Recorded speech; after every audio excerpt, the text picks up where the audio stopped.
Itu selamat kepada Firman Kuncoro mendapatkan 100.000 ya. Silakan langsung DM saja, DM saya di Instagram ya, dan pastikan sudah memfollow Instagram saya, sudah subscribe Didik Arunsyah dan juga sudah subscribe Didik Mengaji.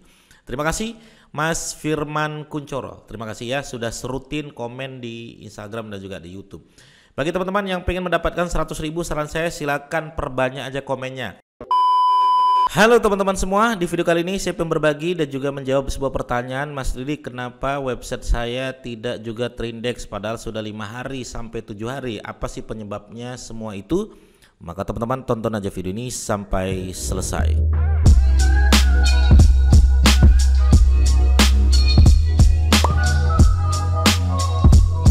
Oke, baik teman-teman sekalian, bagi teman-teman yang baru saja bergabung di channel YouTube Didik Arunsyah, saran saya silakan klik tombol subscribe-nya agar teman-teman sekalian tidak ketinggalan apa-apa yang saya sampaikan tentang SEO, YouTube, AdSense, podcast, bisnis online. Dan terima kasih kepada teman-teman sekalian yang selalu mensupport saya, memberikan tombol subscribe-nya, like dan komen.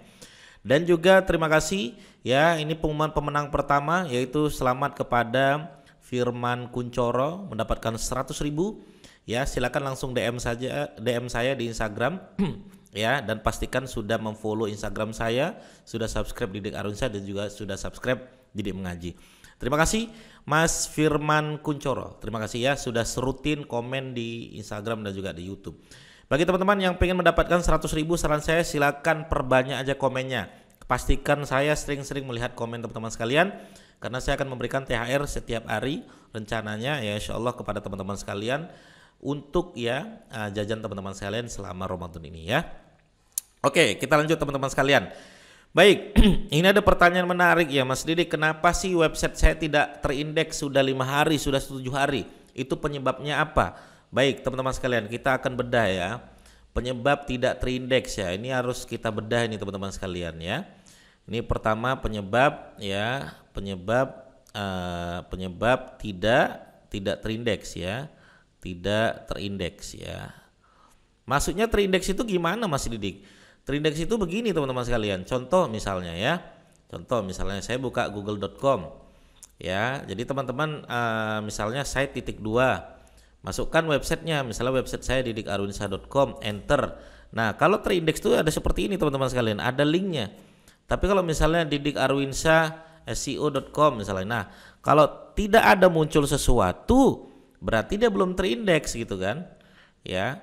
Contoh misalnya waktu saya nulis tentang kelas YouTube marketing gitu kan, YouTube marketing itu pernah nggak terindeks ya, .html ya. Nah kayak seperti ini tuh tidak terindeks teman-teman sekalian ya, itu maknanya tidak terindeks. Tapi kalau terindeks itu seperti ini misalnya, konsultan SEO Medan misalnya.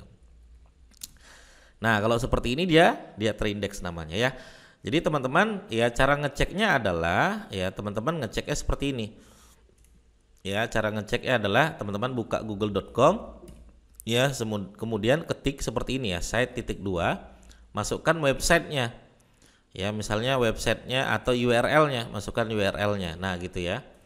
Kalau URL-nya adalah seperti ini, misalnya ini URL saya didikarunsyah.com, konsultan SEO Medan misalnya. .html misalnya ya.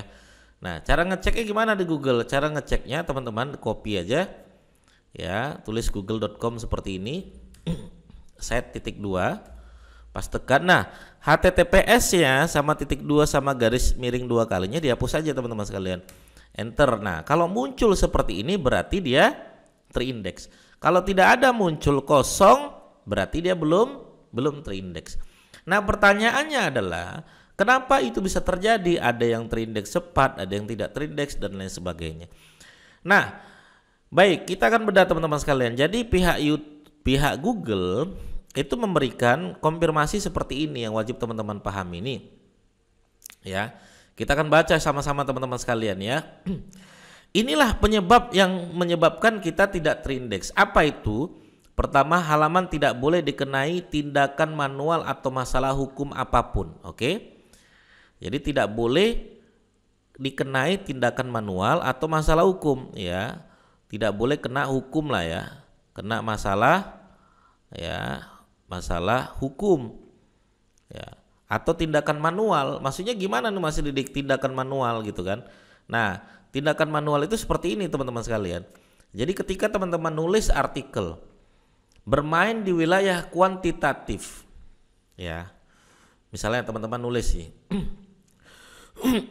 ya nulis, ya kemudian cerita, ya bahwasannya, ya menurut data 45% masyarakat jomblo itu karena kekurangan biaya. Datanya dari mana 45% itu? Itu harus ada. Kenapa? Karena kita memasukkan kalimat kuantitatif. Kalau memasukkan kalimat kuantitatif maka harus ada data. Harus ada data yang jelas. Ya, contoh kalau teman-teman misalnya buka aja di sini. Ya, data data aja lah ya, kita cerita data apa, mau data apa, data tentang, ya tentang, nah teman-teman kalau melihat data-data nih ya, kita lihat aja, buka aja data-data nih ya, harusnya mereka memberikan informasi data-datanya ya, sumbernya dari mana harus jelas ya. Nah harus jelas, harus ada link keluar sebenarnya ya. Contoh misalnya kalau teman-teman misalnya belajar tentang apa itu SEO, misalnya teman-teman buka aja tuh website siapa, Niaga Auster misalnya ya. Teman-teman bisa buka lihat di sini. Nah, ketika Niaga Auster, kita lihat Niaga Auster tuh cerita. Buktinya setiap hari ada sekitar 3,5 miliar. Nah, ini hati-hati ketika kita menyampaikan data kuantitatif, harus ada sumbernya. Nah, ini Niaga Auster tuh hebatnya memasukkan sumber nih teman-teman sekalian. Sumbernya mana? Nah, itu ada sumbernya. Jadi ketika kita menyampaikan tentang kuantitatif maka harus ada sumbernya. Agar apa? Tidak kena masalah hukum, tidak kena tindakan manual. Maka di era sekarang ini teman-teman kalau nulis itu jangan sembarangan. Ya apalagi nulisnya copy paste dari karya orang lain, apalagi sumbernya nggak jelas, malah bisa kena pidana hukum gitu ya. Nah, itu yang pertama. Yang kedua adalah halaman tidak boleh merupakan duplikat dari halaman lain yang terindeks. Ya, maka ini nggak boleh nih. Ya, duplikat konten istilahnya, atau istilahnya saya bilangnya duplikat konten. Tidak boleh Mas Didi, nggak boleh. Sesuatu yang sudah terindeks maka pihak Google ya menguatkan itu karya dia dan sudah terindeks. Maka tugas kita tidak boleh mengambil walaupun satu kalimat. Waduh, walaupun satu kalimat. Iya, walaupun satu kalimat. Ngeceknya di mana Mas Didik? Nah, kalau saya ngeceknya biasa di sini teman-teman sekalian ya, di Small SEO Tools Plagiarism Checker. Nah, artikel teman-teman sekalian, cek semuanya di sini. Ya, cek tuh. Kalau katanya 0 duplikat dan 100% unik berarti bagus. Ya, tapi kalau masih ada duplikat hati-hati.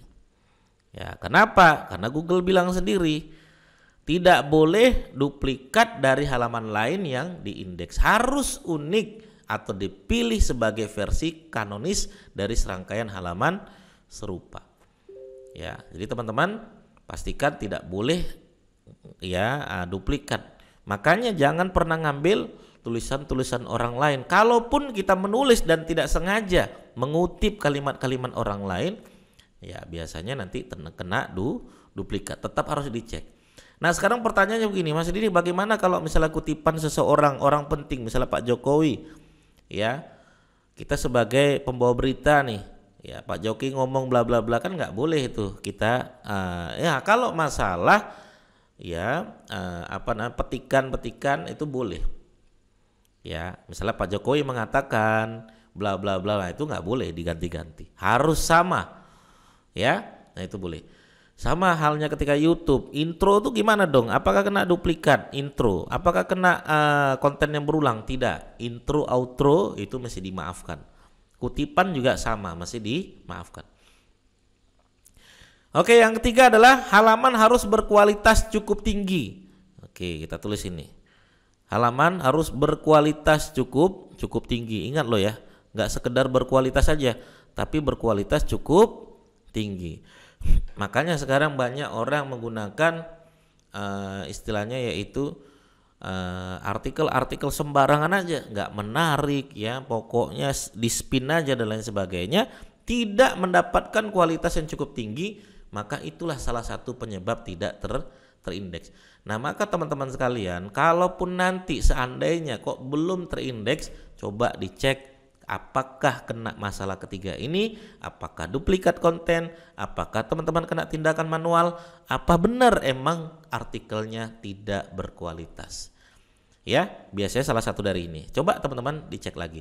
Oke, begitu ya teman-teman sekalian, membahas ya bagi teman-teman sekalian yang bertanya kemarin bagaimana websitenya tidak juga terindeks. Kira-kira itu jawaban dari saya. Terima kasih, mudah-mudahan bermanfaat. Sampai ketemu lagi di video saya berikutnya. Assalamualaikum warahmatullahi wabarakatuh. Bye-bye.